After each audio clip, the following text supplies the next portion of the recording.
আসসালামু আলাইকুম ভিউয়ার্স, আশা করি আপনারা সবাই ভালো আছেন।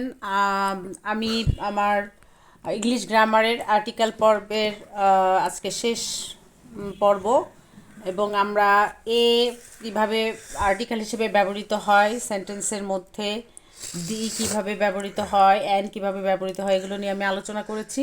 আজকে দিয়ের আরও কিছু ব্যবহার, সেন্টেন্সে আর্টিকেল দিয়ের ব্যবহার সম্পর্কে আলোচনার মাধ্যমে আজকে আর্টিকেল আলোচনা শেষ করব। পরবর্তীতে আমি ইংলিশ গ্রামারের জেন্ডার নিয়ে আলোচনা করব আগামী পর্বে।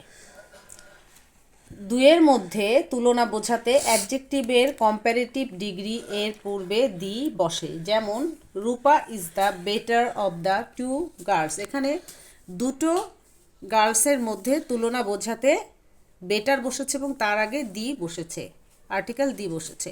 ম্যাটেরিয়াল নাউনের পূর্বে দি বসে না, তবে কোনো নির্দিষ্ট স্থানের বা নির্দিষ্ট প্রকারের পদার্থ বোঝালে ম্যাটেরিয়াল নাউনের পূর্বে দি বসে।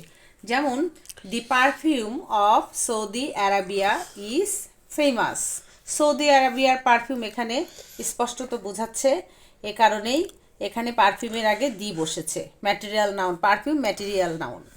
প্রসিদ্ধ ঐতিহাসিক নামের পূর্বে দি বসে। যেমন Ibrahim Lodi was defeated in the battle of Panipat. প্রসিদ্ধ ঐতিহাসিক নাম দ্য ব্যাটল অফ পানিপথ, এটা একটা প্রসিদ্ধ ঐতিহাসিক যুদ্ধ, এই জন্য এর আগে, ব্যাটেলের আগে দি আর্টিকেল বসেছে। তাহলে আজকে আমরা দির আলোচনার মাধ্যমে, আর্টিকেল দির আলোচনার মাধ্যমে আর্টিকেল কিভাবে এ অ্যান্ড দি এবং কিভাবে সেন্টেন্সে ব্যবহৃত হয় সেগুলো আলোচনা করলাম। আমার পরবর্তী পর্বে, এবং এর মাধ্যমে আর্টিকেল শেষ হলো। পরবর্তীতে আমি ইংলিশ গ্রামারের জেন্ডার এবং নাম্বার নিয়ে আলোচনা করব। আশা করি আপনাদের ভালো লেগেছে। আপনারা ভালো থাকবেন। আল্লাহ হাফেজ।